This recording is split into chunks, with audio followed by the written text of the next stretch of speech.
Hello, this is Wade Frazier. This is March 28th, 2026, 5:18 p.m. This will continue my series of posts on Brian O'Leary and our relationship. So I ended the previous video basically with Brian's remote viewing experience in 1979. And Brian wrote that was the beginning of the end for him in the scientific establishment. He really never got back in the fold. He couldn't. He couldn't drink the Kool-Aid any longer. Couldn't sip that sherry with those other Princeton professors and disparaged reports of the paranormal because he had them. He knew they were real. So yeah, but he didn't immediately go, and he remember late life interview he discussed where the again asteroid mining and space colonies is pretty fringe stuff anyway, and didn't really fit in. So Brian just bowed out. He just quietly left Princeton in 1981, and in 1982, back in the spring of '82, Brian was driving to Boston from New York when rains turned into icy roads suddenly, and he spun, and his car spun and flipped 60 miles an hour, ended up in a ditch, and completely demolished the car, totally according to, except for where he sat. And as the car began its spinning and flipping, Brian, he described going into an out of body state and sort of looking at it from the outside. And then when the car finally came to rest in the ditch, he felt this indescribable peace. And so Brian later, he called that a near-death experience. I can buy that. Again, a lot of near-death experiences are when you actually are almost dead physically. But I've also seen experiences, read experiences like that where you weren't quite dead yet, but you could have been, and then you had some experience like that. In fact, a witness. So there was a witness, the first person on the scene, somebody driving behind him, stopped, and then when Brian just climbed out of the car uninjured, the witness couldn't believe it, and then the insurance adjuster also couldn't believe that Brian walked away from that accident uninjured. It was truly miraculous. So that was another event that further um, took Brian from the materialist path. And so after his 1979 experiences, he really began studying the fringes. And in fact, he wrote his first two. So Brian wrote quite a few books over his career, scientific papers, etc. And then in 1989 was his first fringe book, this one. And then a few years later was his second fringe book. And so, yeah, he never wrote a mainstream book after that. It was all his exploration of the fringes. And so Brian poked in a lot of areas. And Brian, again, ex-astronaut, Ivy League professor, advisor to presidential candidates, etc. When Brian started getting into the fringes, he became this celebrity, let's say. But also, a lot of people were trying to recruit Brian into their stuff to make it more credible, right? So a lot of people were using Brian kind of as a political football in those fields, and I think he eventually learned to navigate a lot of that, but that was definitely one of the risks of doing that, was getting commandeered into other causes. In 1982, so the year after he left Princeton, he moved to LA to work for an infamous space contractor, which was a Science Applications International Corporation, abbreviated SAIC. And it was located in Hermosa Beach. And Brian moved there in 1982. 1982 was the same year the year after I graduated from college. And I worst recession in 40 years. And so I was, my first misadventure in Seattle, trying to come back to Seattle, where I was born, didn't work out. So I crawled back down to California. And then in January of 83, I began my career in Los Angeles. And after a year, I moved to Hermosa, Redondo Beach. So I lived a couple of years in Redondo Beach while Brian was working in Hermosa Beach, which is the next town over. And so I'm sure Brian, because he had a thing about the beach. So I'm sure that Brian lived on the beach or really close to the beach there in Hermosa. So we were neighbors for a couple of years. And I was there till 86, and then Brian was there till 87. And then Brian, he refused to work on Star Wars though. And so uh, that really was kind of the beginning of the end for him, was really refusing to play the game of working on Reagan's Star Wars program, because that's where the money was those days. So, but Brian refused to do military stuff. Uh, and SIC, so in Stephen Greer, his disclosure project, SIC was constantly identified as a leading black budget company, and actually sort of a doorway to the black world, the elite projects, the free energy, anti-gravity, all that kind of stuff that one of my friends eventually witnessed those technologies. Yeah, the USA's black budget, even it's acknowledged to be tens of millions of dollars a year. Like a lot, like 50 billion or more, 100 billion. I mean, awesome numbers that are totally unaccountable to Congress stuff. Yeah, it's all this secret stuff. And even that, from my understanding of the global elite, that's only a doorway to the global elite. So yeah, it's just sort of the doorstep of it. So there's this whole world that the public doesn't know about, except for tabloids. Once in a while, you see some crazy TV show, and once in a while, you see again disclosure project people who are, usually military people who saw where they shouldn't and wouldn't stay quiet, and they're most of Greer's 1,000 witnesses or those kind of people. But it's again relegated to the fringes in the United States. And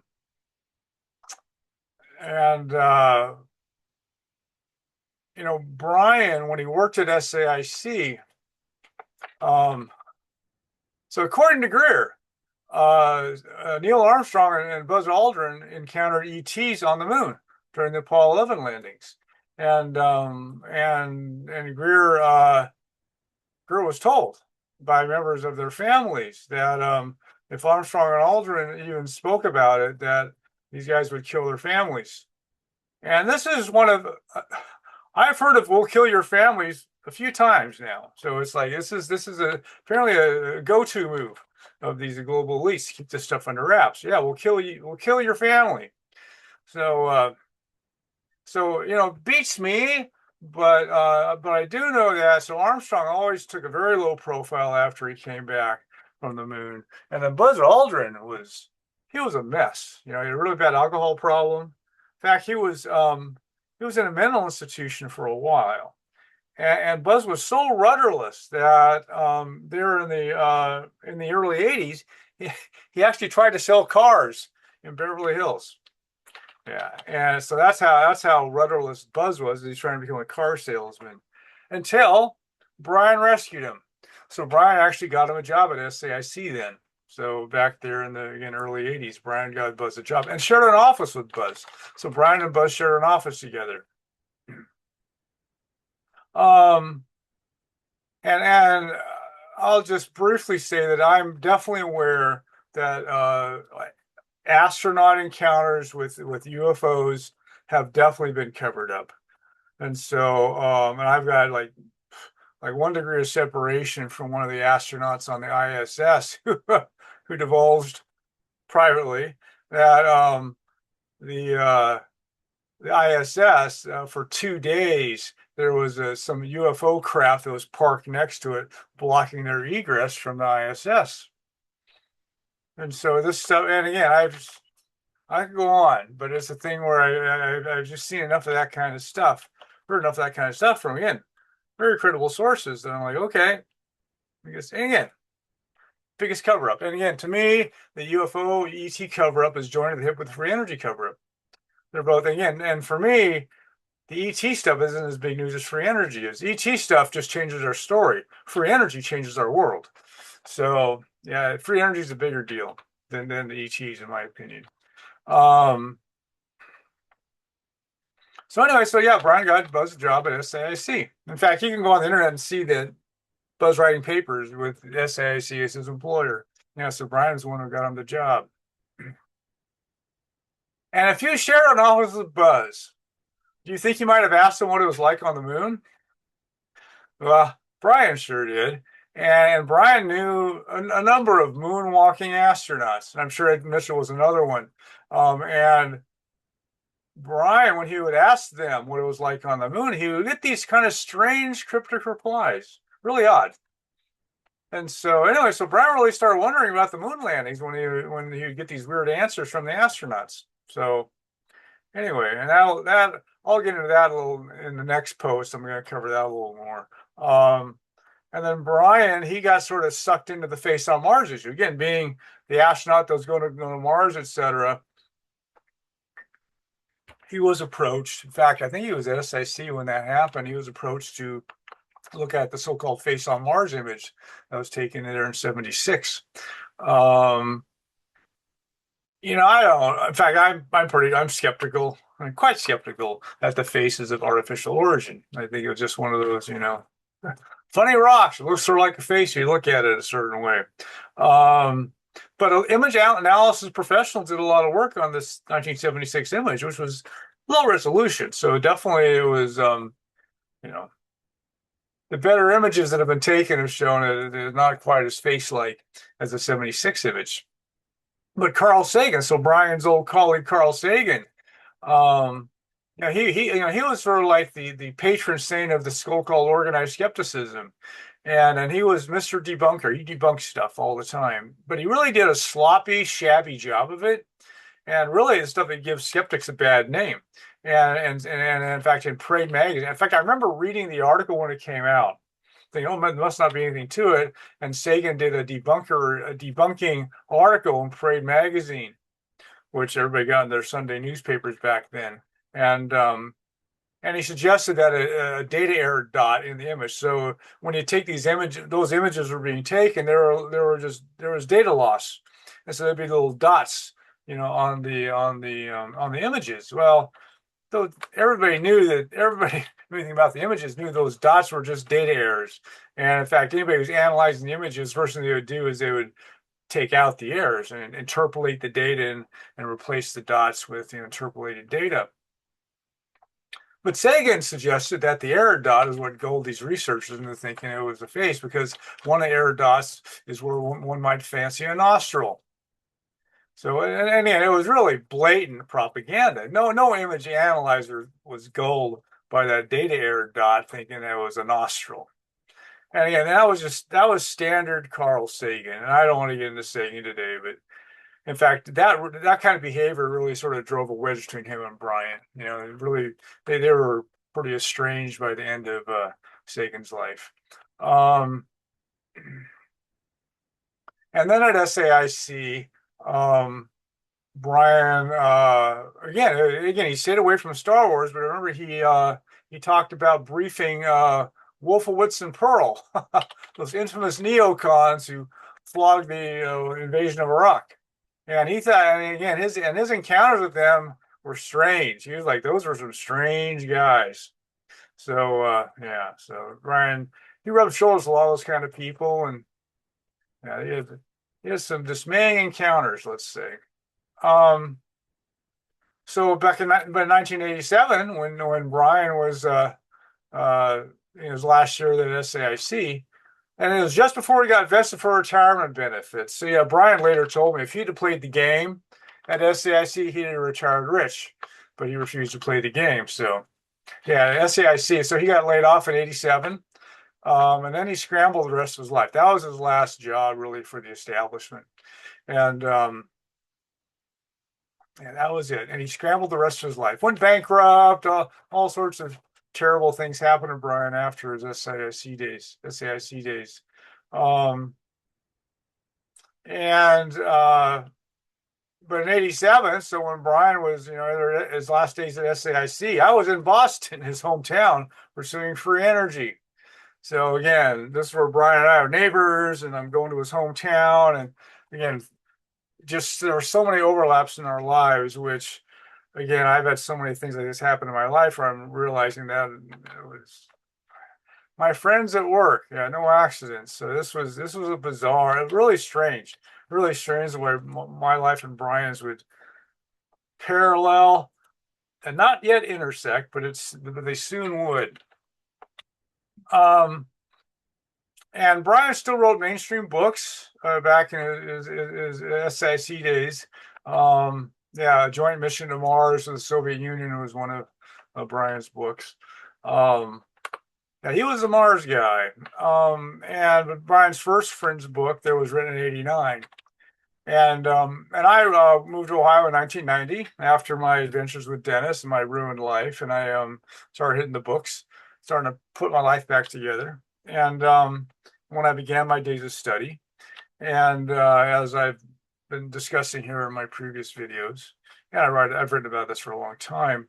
Well, anyway, so when we got there to Ohio, my wife went to Wright State University, and it was right next to Wright-Patterson Air Force Base, which is the world's biggest Air Force base. In fact, it was built where the Wright brothers flew their planes.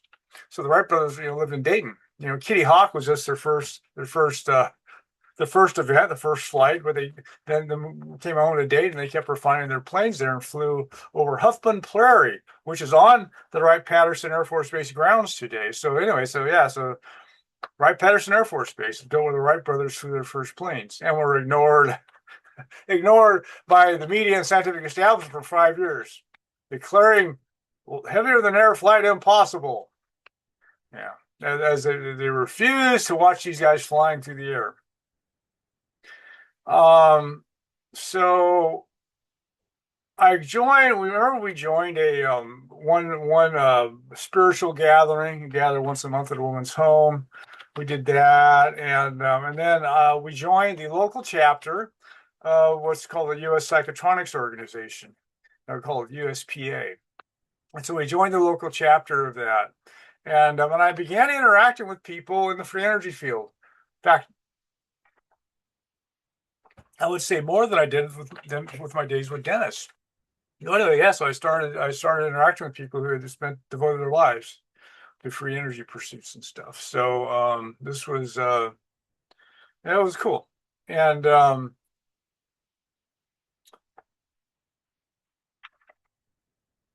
it took me about a year to find work, a permanent job, and so by July of 1991, I was unemployed.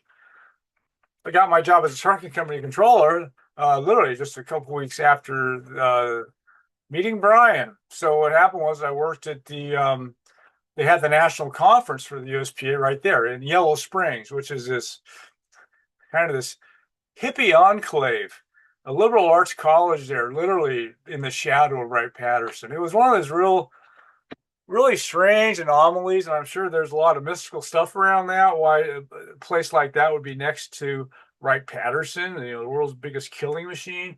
And so and then Wright-Patterson is a reputed home of alien artifacts, captured craft, alien bodies on ice, all this kind of stuff. And and I'd heard about that stuff before I moved there, I believe. So yeah, there's all sorts of lore around that. In fact, Barry Goldwater, who ran for president there against Kennedy, no, actually against Johnson, turned out after Kennedy was murdered. He was actually a brigadier general in the National Guard, was really close friends with Curtis LeMay. Was it Lemnitz? I think it's Curtis LeMay. And one day at Wright-Pat, Goldwater asked him if he could get a tour of their UFO facilities there. And he said it was the angriest he ever saw him. And he said, not only can't you will not go, we will not let you in those in that facility, but you better never ever ask about that again. So anyway, yeah. So the denials that, the official denials always, are pretty weak around that stuff. So yeah, something going on there. Um, but anyway, so the Yellow Springs. So Yellow Springs, they actually hosted the USPA National Conference. Again, just a couple miles from Wright State and Wright-Patterson Air Force Base. And when I worked there, that was an event for that was there was a few things that happened that were pretty eventful. And one of them was the year before, well, actually 2 years before, when Dennis was able to leave Ventura for the first time in over a year, and after his jailing. He went to speak at a conference in Colorado, which and the organization that put it on was actually a spinoff of the USPA. I think it was the Denver branch of that organization that broke off and founded their own organization. Global Sciences, I think they called it. And so Dennis, he went there to speak at that conference. And then when he got there, Bill Delp, the hitman, the BPA hitman from Seattle, who ended up, killing one of Dennis's employees, he showed up out of the blue. He shows up there and he heckles and basically tries to wreck, and he did. He wrecked Dennis's appearance there at that conference.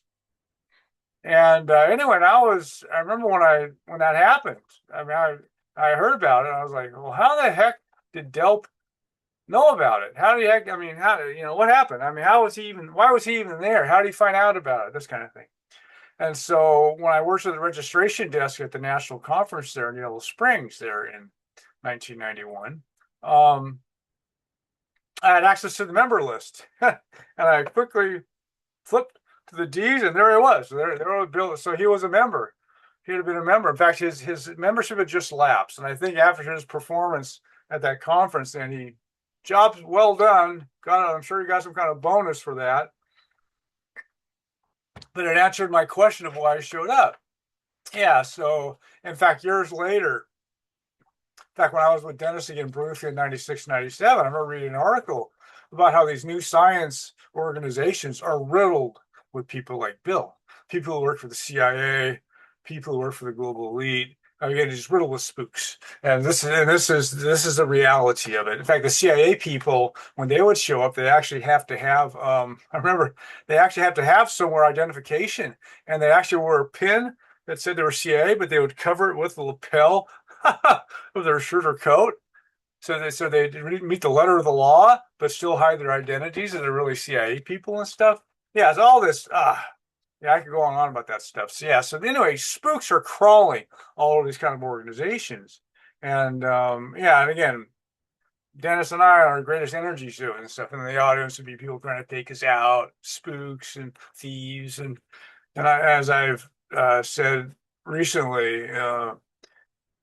At one of these conferences, it could be 1,000 people, and maybe one would have the proper motivation, and that'd be about it. The rest of them were there for other reasons.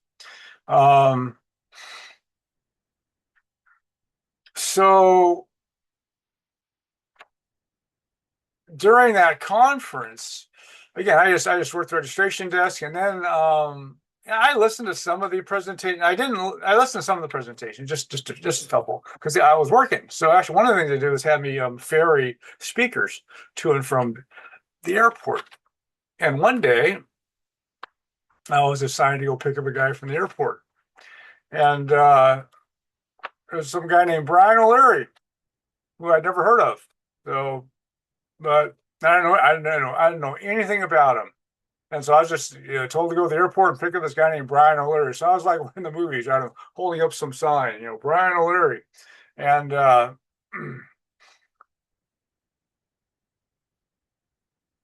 so I found him, put him in my Pinto wagon, and it was less than a half hour from the conference. So the airport was pretty close by. And I can't remember exactly how the conversation began. But when Brian got into my car, we struck up a conversation. And Brian was actually just getting his feet wet in the free energy field. And so he had recently, like the month before, had spent a weekend with Tom Bearden, who was a leading free energy guy. And again, a year earlier, so in 1990, was when I heard about Sparky Sweet. So I was told about one of my close associates meeting with Sparky Sweet down there in California. But when my friend told me about his meeting with Sparky and how his incredible meeting with Sparky and hearing what Sparky had been through with his free energy device, and yeah, I did. I've talked about it. So again, he mailed off working prototypes of it, thinking he'd get the ticker tape parade, and he was basically hounded to the end of his life. And then probably he had an untimely end. He may have been killed, and then they immediately confiscated his equipment and all of his material, all the documents. So that's how they keep the lid on this stuff. But when I was told about my friend's meeting, he gave some descriptive information. He basically said it was an old guy and his wife had Alzheimer's. And then when Sparky demonstrated his device, ice started forming on it. Ice, it became coated in ice as it was running. And as I mentioned, I'll never forget the awe in my friend's voice as he's describing it, watching it run.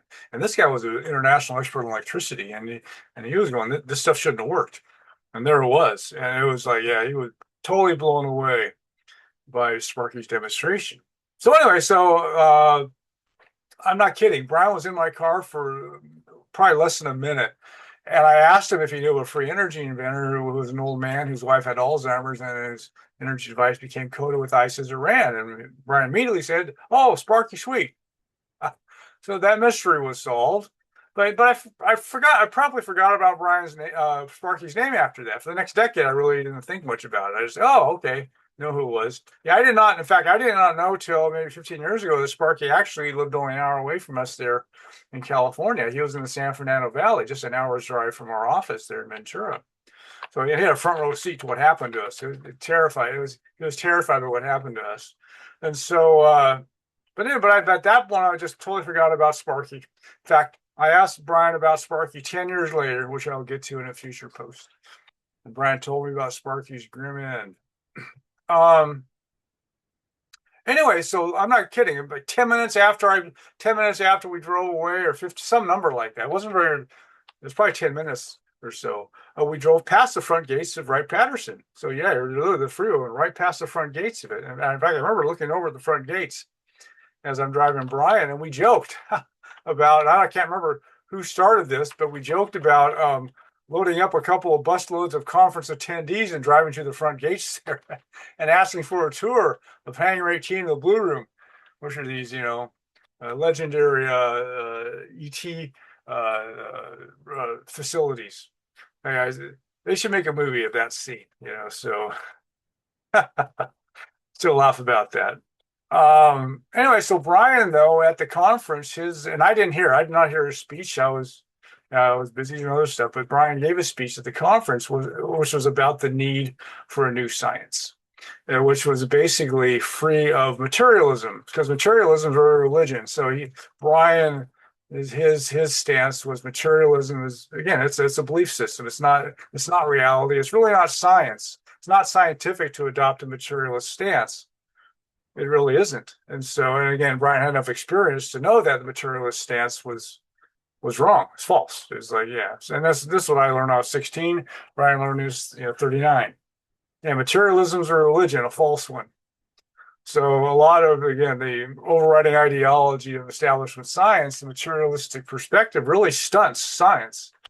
And as I've written many times in what I call the fifth epoch, the day that free energy, et cetera, becomes publicly used, which initiates what I call the fifth epoch, science will only have a faint resemblance to what we see today. Yeah, mainstream science today will die.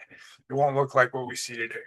And anyway, so that was how I met Brian, and I really didn't think about Brian again for several years until he published his Miracle in the Void back in early '96, end of '95. But I am going to relate now an incident that happened the year after I met Brian. And I did not know about this incident until Brian told me about it in our epic no trading session in 2001, which will come in future posts.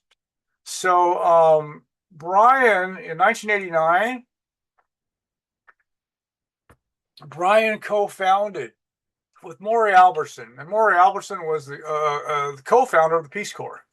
And so he was a scientist there in Colorado, and he literally Sergeant Shriver contacted him about doing it. And so anyway, so Maury he was the founder of the Peace Corps.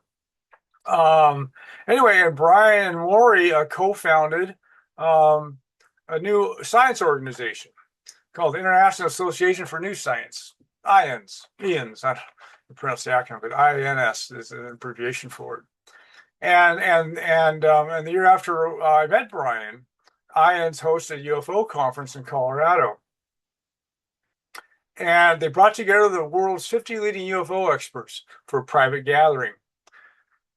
And I believe it was a 3-day private gathering, and then on the weekend. So this conference started on a Wednesday, and then on the weekend it was open to the public. So, 3 days private, 2 days public. That's what I think it was. And Brian, being the ex-astronaut, he was the host. So he was the main host of the conference. And when it was, in fact, Stephen Greer was there. In fact, this is early in his efforts, doing his UFO efforts was then. And when it was open to the public, a couple high-ranking military officials attended. Yeah, so everybody thinks this stuff's nutty. Why would a couple high-ranking military officials attend a UFO conference? There's nothing to it. And anyway, so Brian, in fact, he knew these guys from his Capitol Hill and SAIC days. Brian knew these guys, and these guys are supposedly enlightened soldiers, which I consider an oxymoron. Yeah, if anybody's enlightened, they're no longer a soldier. And Brian was actually surprised to see him. It's like, hey, everybody was like friendly, hey guys. And then I had a break in the proceedings. They actually took Brian aside, and they said they wanted him to work on classified UFO projects in Eastern Europe. And again, Brian refused to. Again, he lost his job at SAIC because he refused to play the spook game. He refused to do Star Wars and all that spooky stuff. And so, I'm sure they knew what the answer was going to be, but he just said no. Brian said, no, I'm not going to go work for you guys. And so he instantly declined their offer. And then actually the officials, these guys actually kind of tried to take over the conference. And Brian was, he resisted it. Yeah, so you guys were trying to kind of take over, and Brian was basically battling them for the rest of the conference. They were really trying to take it over. And in fact, the same conference, so Greer, and it's on the internet, I linked to it. So Greer, at that same conference, those same officials dangled $2 billion to Greer to try to co-opt him. And he also refused their offer. And these guys were spooky. And anyway, Greer, he said that after he refused them, one of those guys actually led a smear campaign against Greer for years, and alleging that Greer was not even MD and this kind of stuff. And so, yeah, they didn't like no. And now we come to the event that actually shortened Brian's life. And so it happened the day after. So the conference ended on Sunday, and Brian flew home to San Diego to be with his girlfriend.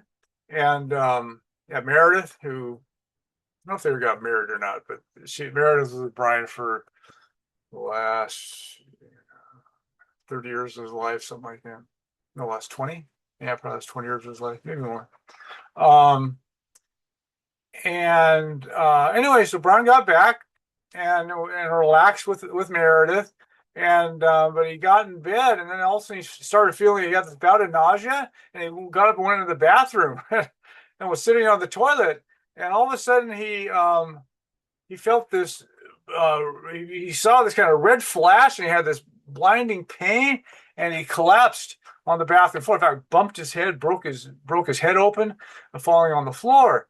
And then he felt this white flash, and he came to, and he said it felt like being hit by lightning. So he felt like he was being hit by lightning. Well, it turned out he had a heart attack. And so, and in this book, he describes his heart attack and it feeling like him being hit by lightning. Well, Brian eventually saw a heart specialist about his heart attack, and then he got examined, and the heart specialist said, one thing, heart attacks don't feel like you're being hit by lightning, so that doesn't sound like a heart attack symptom. The other thing he said was that Brian's his heart attack was very unusual. It looked like Brian's whole chest cavity suffered this major blunt trauma, which actually brought on the heart attack. Yeah, so in 2001, Brian's telling me this stuff, and anyway, so Brian, and I don't know, and this is normal in these situations where things will happen. Like with me, lots of stuff happened to me, and I didn't figure out for years later what had really probably happened.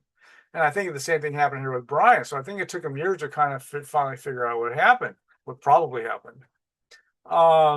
So it seems that they made off Brian when they offered him to do the UFO work. That was what's called an offer you can't refuse. And so when you refuse offers like that, then they kill you. And this is how that world works. And so and I'd already, so when Brian described me what had happened, so I'd already been around people that, I mean, again, Sparky Sweet, he got photographs taken him through the walls of his house, etc. And I've known for a long time that they got, again, the spook technologies or some interesting toys. And one of them is they can just see through anything. So the walls to a house, they can see through it like it's not even there. The walls are there. So they can see, yeah. So there's no way to hide in your home from these people. And Brian told me at the bedroom wall, the bedroom that he and Meredith were sleeping in was only like 10, 15 feet from the street. And so Brian, he told me the scenario of what he thought likely happened was that an unmarked van parked really right next to his window, right next to his bedroom. Because again, they couldn't see him. It was there wasn't a window from his bedroom to there, but they parked right outside on the street there in an unmarked van. And in the van, they could see right into Brian's house, see him there. And then probably when he was anyway, he thinks they zapped him with some of their exotic technology, yeah, to bring on a heart attack, try to kill him actually. And so Brian survived it with a heart attack. And yeah, and one of the things in this world, this kind of spook world like this, when they kill people, it's far more important to them that it look like something else other than a murder.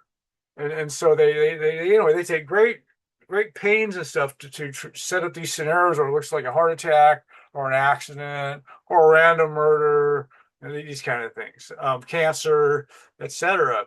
And in fact, because it's more for any one hit, it's more important for it to look like something else, and that's why quite often the target will survive. And but also surviving doesn't mean you're cut off scot-free. So Brian's health never recovered from that heart attack. In fact, it shortened his life. Yeah, Brian probably should still be alive. She was still alive today, but